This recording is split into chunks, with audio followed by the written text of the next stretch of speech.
സാധാ washing machine എന്താണെന്നറിയില്ല, വെള്ളം പോകുന്നില്ല. അപ്പോൾ എന്താന്ന് നോക്കാം. സംഗതി ഇതാണ് സംഭവം. ഈ വെള്ളം പോകുന്ന സ്ട്രിപ്പ് പൊട്ടിപ്പോയതാണ്, സ്വിച്ചിൻ്റെ മുകളിൽ നിന്ന് പൊട്ടിയതാണ്. ഇതിന് പരിഹാരമായിട്ട് നമുക്ക് റോപ്പിട്ട് കെട്ടാം. ഓക്കെ,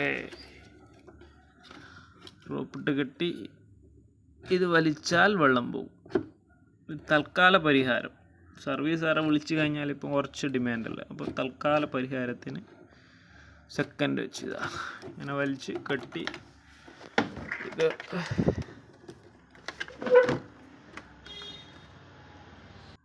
പെട്ടെന്നുള്ള പരിഹാരം ഇനി ഡ്രെയിനേജിൻ്റെ സ്വിച്ചിന് വെള്ളം ഇങ്ങനെ വലിച്ചാൽ മതി. ഇങ്ങനെ വലിച്ചു കഴിഞ്ഞാൽ റെഡി.